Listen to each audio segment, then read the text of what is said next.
Saya sudah menyampaikan kepada relasi terkait teman-teman, saya katakan begini, sampai ke negara pun. Jika negara membutuhkan ini dan benar, ya silahkan uji.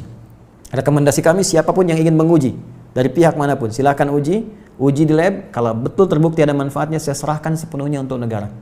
Saya tidak akan mengambil apapun dari ini dengan kecintaan kami kepada Indonesia. Hanya saya ingin satu saja, sebutkan referensinya bahwa ini dari hadis Nabi.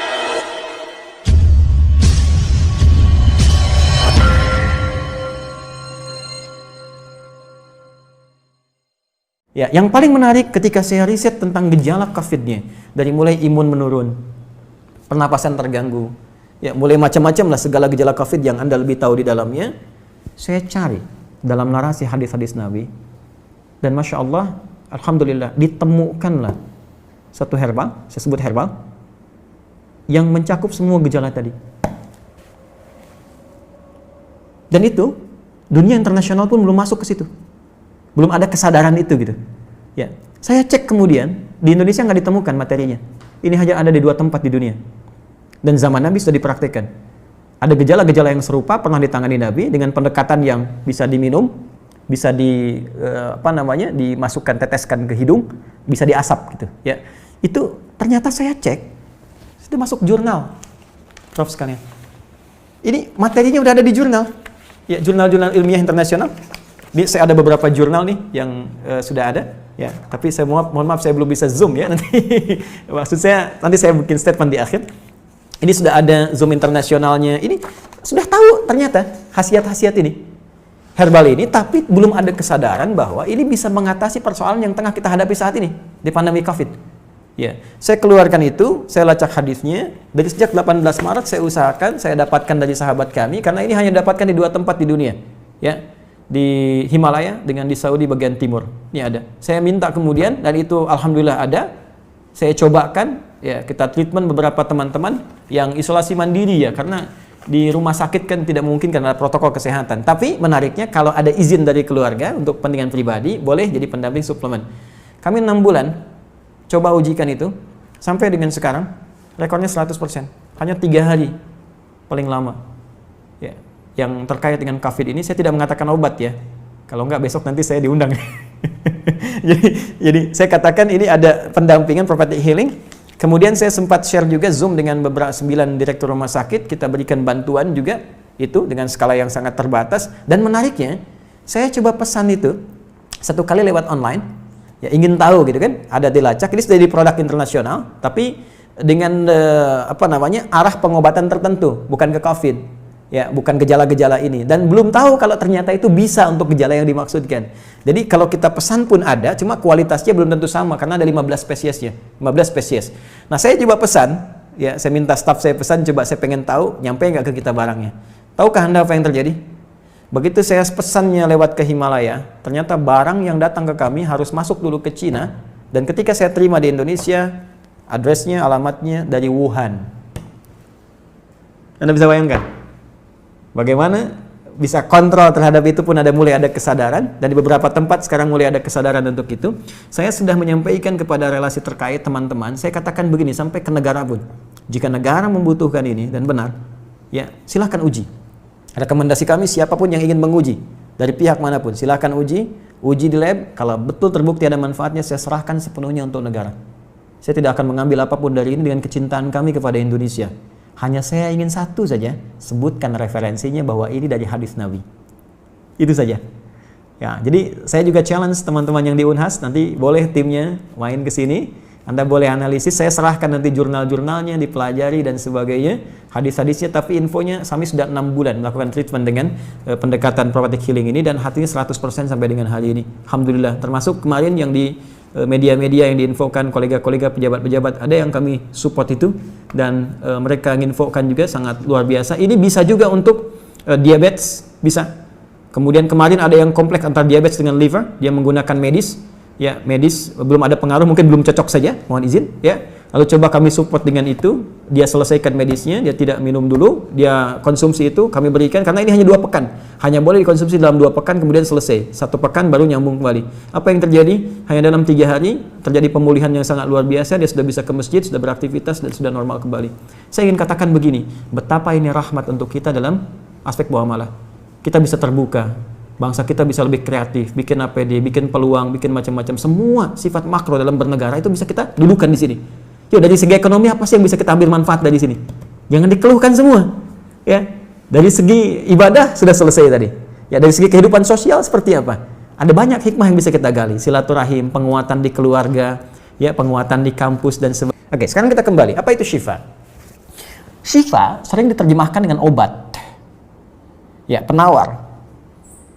Syifa sesungguhnya punya arti yang lebih luas.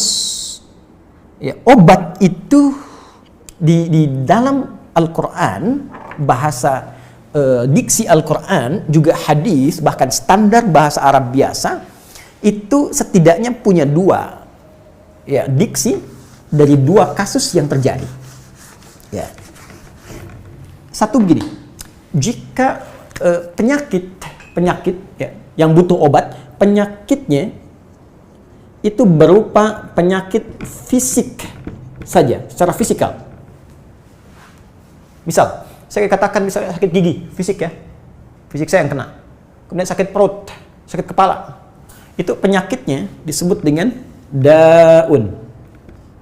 Daun. Oke?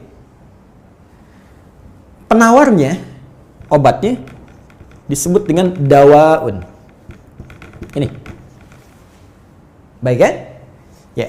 Karena itu ada kalimat begini yang disandarkan pada Nabi SAW, likulli da'in dawaun. Di setiap penyakit fisik itu mesti punya keyakinan pasti ada obatnya. Jelas ya?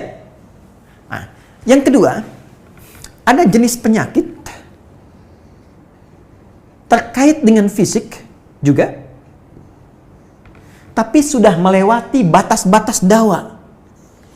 Jadi ini menggunakan obat medis standar, ya, ini susah. Bahkan sebagian mengatakan, dokter mengatakan, wah ini nggak bisa nih, udah give up gitu kan? It's impossible, ini nggak mungkin, ya. Jadi sudah give up di sini, ini udah nggak memungkinkan. Nah. Atau yang kedua, penyakitnya tidak terkait dengan fisik secara langsung, tapi ada yang terkait dengan aspek-aspek psikal, ya, secara psikologis, penyakit hati, iri hati, dengki, dan dendam, dan itu juga berpengaruh kepada fisik, tapi sudah melampaui batas fisik. Orang iri hati kan fisiknya terganggu, kayak enak makan, kan? Ya, pusing, tidur, bahkan tidur pun masih nggak enak, ngigonya juga masih dengki juga, gara-gara kamu nih tidur, masih keluar kalimat itu, ya, nggak enak kan? Dan nggak mungkin berobat mencari dawa, nggak mungkin. Ya, silahkan cek ke rumah sakit, ada poli dendam, poli iri hati, nggak mungkin. Ya, yang ada poli gigi, poli mata, kan? Ya, poli iri hati, poli dendam, nggak ada, poligami nggak ada di rumah sakit. Anda nggak mungkin menemukan itu. Ya, nah, maka penyakit yang lebih lekat kepada aspek non fisik itu seringkali diistilahkan oleh Al-Quran dengan kata marad namanya, maradun. Ya, penyakit hati. Karena itu ketika Allah menyifati orang munafik yang hatinya bermasalah, Allah tidak menyebutkan kata daun, tapi menyebutkan kata marad. Silahkan cek di Quran surah kedua Al-Baqarah ayat 10. Fi qulubihim marad. Ya, di dalam hati mereka ada penyakit. Hati yang di sini bukan hati fisik ya. Ya, tapi sumber kehidupan kita yang ditetapkan oleh roh. Nanti ketika fisik itu mulai sempurna selama 4 bulan jadi mudghah. Jadi kan ada 3 tahapan seperti kita ketahui, ya. Dari mulai di Al-Arba'in, kalau kita baca Al-Arba'in, Al-Imam An-Nawawi, hadis nomor yang keempat, ya, Abdullah bin Mas'ud radhiyallahu ta'ala anhu, qala Rasulullah SAW, huwa as-sadiqul masduq, inna ahadakum yujma'u fi batni ummihi 40 yawman nutfah. 40 hari pertama, ya, itu baru berbentuk penyatuan, perpaduan antara spermatozoa dengan ovum, thumma yakunu alaihi 'alaqah, kemudian mithla dzalika 'alaqah, 40 hari kedua berbentuk zigot yang telah menempel di dinding rahim, thumma yakunu mithla dzalika mudghah, 40 hari ketiga berbentuk mudghah, daging keratan. Bahkan sudah jadi bahasa sekarang, ya, di masa bahasan janin, ya, di kurikulum kedokteran saya lihat redaksinya sama, mudghah, ya. Nah, dalam fase ini kemudian ditiupkan roh, ya, wa yursalu alaihimul malak, alaihil malak, dan diutus malaikat, wa yu'maru bikatbi arba'in, dan diperintahkan menetapkan 4 hal. Nah, saat ditiupkan roh ini, itu terjadi kemudian penyatuan antara fisik dengan roh. Itu ada di Quran surah ke-15, ya, ayat ke-28. Ya, wa idz qala rabbuka lil malaikati inni khaliqun basyaran min salsalin min hama'in masnun fa idza sawaituhu wa nafakhtu fihi min ruhi. Jadi roh masuk ke dalam jasad seseorang, ya ke dalam fisik seseorang, ketika sudah masuk dia bisa bernafas kan, ada kehidupan, unsur kehidupan. Karena itu nafas terambil dari bahasa Al-Quran. Jadi begitu kemudian sudah masuk roh ke dalam jiwa, menjadi nafas namanya, berubah dari roh jadi nafas. Ya, maka dia membawa dua potensi. Ya, ada fujur, ada takwa. Di Quran surah 91 ayat 7 sampai 10. Wa nafsi wa ma sawwaha fa alhamaha fujuraha wa taqwaha.